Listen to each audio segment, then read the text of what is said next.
हरे कृष्णा। राधे राधे। स्वागत है आप सभी का हमारे इस YouTube channel Hinduism and world में। आज इस वीडियो में हम लोग बात करेंगे कि आखिर स्वर्ग में और दूसरे लोकों में जाने से आपका नुकसान क्यों होगा।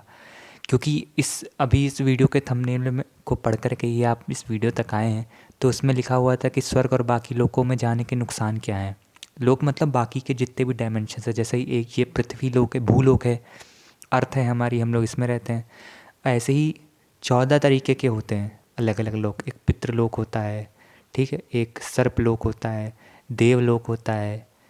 तो उसी तरीके से डिफरेंट डिफरेंट ये जो जगहें हैं, जो जो दुनियाएं हैं जहाँ पर लोग रहते हैं, तो रहने इसमें अगर यदि आप पहुँच जाते हैं, कुछ भी कर्म आप करते हैं पृथ्वी पर या किसी और लोक में, कुछ अच्छा कुछ बुरा, तो उसके हिसाब से आपका प्रमोशन होता है, डिमोशन होता है। तो उसके हिसाब से आप पहुंच जाते हैं अगर वहाँ। तो वहाँ जाने का नुकसान क्या है? क्योंकि बहुत से लोग इसको एक बहुत ही ज़्यादा फैंसी चीज़ मानते हैं कि हाँ, यहाँ पर पहुँच जाओ तो मौज ही मौज है। और उसके बाद तो सारी, क्योंकि पृथ्वी के कंपैरिजन में तो हाँ, ये सारी जगहें अच्छी हैं, बट आज मैं आपको वीडियो में बताऊँगा कि आपका इससे नुकसान क्या क्या होने वाला है। तो वीडियो शुरू करने से पहले सबसे पहले तो मैं आपसे एक रिक्वेस्ट करूँगा, प्लीज़ मेरे चैनल को सब्सक्राइब कर दीजिए। सब्सक्राइबर्स बहुत कम हैं अभी, और जो कंटेंट मैं आपको दे रहा हूँ ये एकदम न्यू है। कहीं पर भी आपको ज़्यादा ऐसे चीज़ों के बारे में बात करते हुए आपने किसी को भी नहीं सुना होगा। और ये चीज़ें मैं बहुत ही ज़्यादा डिटेल्स में आपके लिए लेकर के आता हूँ, और ये चीज़ें आपके लिए ज़रूरी भी हैं, इसलिए इसको पूरा देखा करो। क्योंकि इस जानवरों की तरह जीवन जीने से कोई फ़ायदा नहीं है। आपको थोड़ा बहुत पता होना चाहिए कि आफ्टर लाइफ में, ताकि अगली बार जब आपने इस बार जो चीज़ें भुगत रहे हो, अगली बार वो चीज़ें ना भुगतो। ठीक है, जो लोगों के सवाल होते हैं, क्वेश्चंस होते हैं, वो सारे जवाब आपको इसमें मिलेंगे डिफरेंट डिफरेंट तरीके के, कि मेरे साथ ऐसा क्यों हुआ। तो प्लीज़ इस चैनल को सब्सक्राइब ज़रूर कर देना, और वीडियो को लाइक कर दिया करो। कमेंट में कोई मुझे टॉपिक बताया करो कि वीडियो में इस बारे में वीडियो बनाओ, मैं ज़रूर बनाऊंगा। लेकिन आप लोग कमेंट ही नहीं करते हैं, तो प्लीज़ आप लोग कमेंट कर दिया करिए, और चैनल को प्लीज़ सब्सक्राइब कर लीजिए। तो अब वीडियो को शुरू करते हैं। यहाँ पर देखिए, सबसे पहली चीज़ तो जो ये समझिए कि इसका कॉन्सेप्ट क्या होता है, किस आधार पर ये चीज़ें होती हैं आपके साथ। जैसे सपोज़ अगर मान लीजिए आपने पृथ्वी पर बहुत ढेर सारी गायों को पाला, उनकी बहुत सेवा करी, या आपने बहुत ढेर सारे लोगों को, भूखे लोगों को खाना खिलाया, तो मतलब पुण्य का काम किया आपने। फॉर यही मैं एग्जांपल देकर के ये आपको बता रहा था कि ऐसे काम, या आपने बहुत पूजा करी। लेकिन जैसे सपोज़ प्रतिदिन आरती करते थे दोनों टाइम अपने घर में, और जितने दिन नवरात्र रही उतने दिन आपने दुर्गा माता का पाठ किया, हवन किया करते थे आप साल में 2-3 बार, और मंदिर वगैरह जाते थे डेली। तो जब आप मरेंगे, और पाप बहुत ही लिमिटेड, बहुत कम पाप किया आपने, ये भी बहुत ध्यान रखना। तो जब आप मर जाएंगे तो उसके बाद, क्योंकि आत्मा तो अजर अमर होती आत्मा, देखिए, एक आपकी जो ये जो स्पिरिट है, जैसे मैं ये वीडियो बना रहा हूँ, ठीक है, मैं अभी मेरा सफ़र चल रहा है। अगर मान लो मेरी उम्र हो जाएगी 90 साल, 80 साल, मैं मर जाऊंगा जब, तो जब मैं मरूंगा तो मेरी आत्मा का सफ़र तब तक नहीं ख़त्म होगा जब तक मुझे मोक्ष नहीं मिल जाएगा।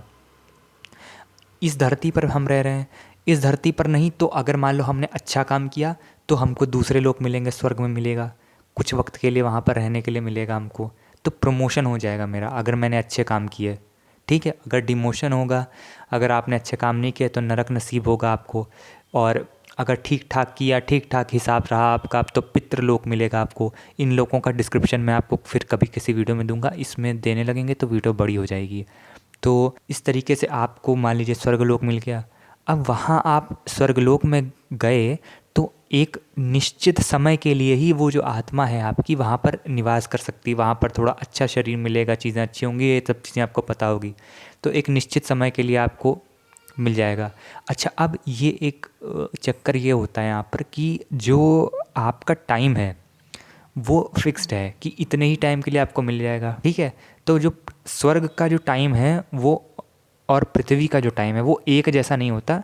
स्वर्ग में आप जैसे सपोज अगर 1 साल बिताओगे, तो वो पृथ्वी पर कई साल, कई हज़ार साल भी हो सकते हैं वो हो जाएं, ठीक है, कई लाख साल भी हो सकते हैं। तो ऐसी कुछ कैलकुलेशन होती है उनकी। तो अब जैसे मान लीजिए आपका स्वर्ग में समय पूरा हो गया, या किसी और लोक में आपका समय पूरा हो गया, आप फिर पृथ्वी पर भेज दिए जाओगे। अब आप मुझे ये बताओ कि पृथ्वी पर आज 2022 चल रहा है, आज के ज़माने में कहाँ पर आपको साफ़ पीने का पानी उपलब्ध है और कहाँ पर आपको साफ़ हवा उपलब्ध है। शायद ही कोई ऐसी जगह बची हो पृथ्वी पर जहाँ पर इस तरीके का है, लेकिन देखो है तो अभी भी कहीं ना कहीं है, लेकिन आने वाले समय में नहीं रह जाएगा, सब जानते हैं इस बात को। जीवन का यही सार्थक सत्य है कि एक दिन ये पृथ्वी जो है वो विनाश हो जाएगा इस पृथ्वी का, और हम सब के सब जो है जूझने ही वाले हैं, कुछ हम लोग को ज़्यादा यहाँ पर रह करके मिलेगा नहीं। तो अगर आपने स्वर्ग चले गए, इतनी मेहनत करी आपने पृथ्वी पर, उसके बाद आप स्वर्ग मिले, अब जब वापस आए हो तो यहाँ तो कुछ बचा ही नहीं है, ना पाने को कुछ बचा है, ना खोने को कुछ बचा है, तो आप करोगे क्या यहाँ पर आकर? और भेजे आप ज़रूर जाओगे क्योंकि आपको मोक्ष मिला नहीं है। दूसरे लोकों में, स्वर्ग से भी बड़े लोकों में आप मान लीजिए चले गए, ठीक है, या पितृलोक में आप चले गए, उसके बाद फिर आपका धरती पर जन्म हुआ। तो इस तरीके से आपको ना सहना बहुत पड़ जाएगा, और आपका जब तक आपको मोक्ष नहीं मिल जाएगा तब तक इस चक्र से आप मुक्त ही नहीं हो पाओगे, जीवन मरण के चक्र से। यही चीज़ बुद्ध भगवान ने कही थी, यही चीज़ कृष्ण भगवान कहते हैं भगवद गीता में, यही चीज़ जैन धर्म में भी कही गई है, और हर जगह जितने भी धर्म हैं वो इसमें भी यही कहा गया कि जो परमात्मा है उसको पाना ही हमारा एकमात्र जीवन का लक्ष्य होना चाहिए। ठीक है, अब देखो यहाँ पर एक बहुत ही ध्यान से मेरी बात सुनना, जो कर्म आप करते हैं पृथ्वी पर, जो भी आप लोग ये पूजा पाठ करते हैं या दान पुण्य करते हैं, तो मन में भगवान की भावना बहुत ही सुप्रीम रखनी चाहिए। जैसे तीर्थ करने आप जाते हो, मंदिर डेली जाते हो, तो इससे आप ये समझ लो कि अगर आप मन में भगवान की भावना नहीं रख रहे हो, या मन से भगवान को आप प्यार नहीं करते हैं, या मन से भगवान का भोग नहीं लगाते, भगवान का चिंतन नहीं करते हैं, तो आपको इसी तरीके से सफ़र करना पड़ सकता है।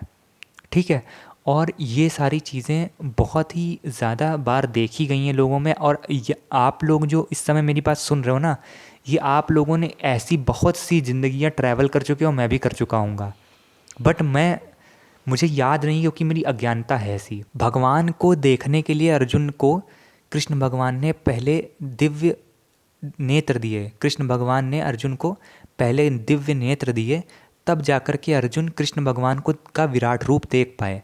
कृष्ण भगवान ने कहा इन आँखों से तुम मेरा विराट रूप नहीं देख सकते हो। उसी प्रकार इस मैली बुद्धि से आप ये नहीं जान सकते हो कि आपका पिछला जन्म कौन सा हुआ था, या कई जन्म पहले क्या हुआ था आपके साथ, और ये जो दूसरे लोक हैं उसमें क्या चल रहा है। आपको इसके लिए सिद्धियाँ चाहिए, सिद्धियाँ होती जैसे वो जो बागेश्वर धाम पर बैठते हैं संत हमारे, तो वो उनको क्या है, वो ऐसी थोड़ी बता देते हैं, कोई जादू वादू थोड़ी ना आता है उनको, वो उनको सिद्धियाँ मिली हुई हैं।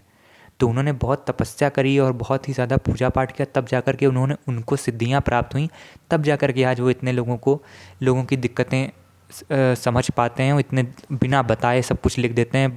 डेली वहाँ पर चमत्कार होता है, ये समझ लीजिए, और उनके हनुमान जी की पूरी सिद्धियाँ हैं उनके पास।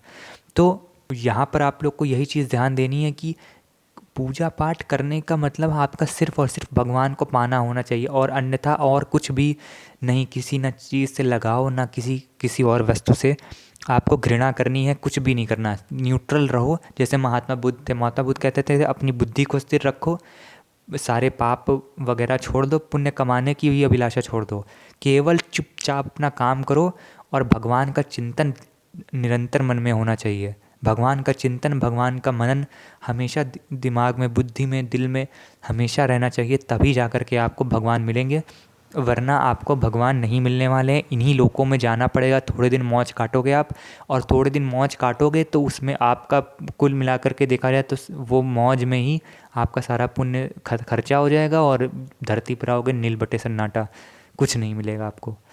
तो इसलिए जो पूजा पाठ आपको करनी चाहिए वो हमेशा भगवान को पाने की करनी चाहिए, और इसीलिए मैं कह रहा हूँ कि स्वर्ग वगैरह और दूसरे लोकों में जाने से आपका सिर्फ़ और सिर्फ नुकसान होगा, कोई भी आपका फ़ायदा होने वाला है नहीं। इसलिए मोक्ष की प्राप्ति के लिए आज से ही कर्मबंध हो जाइए।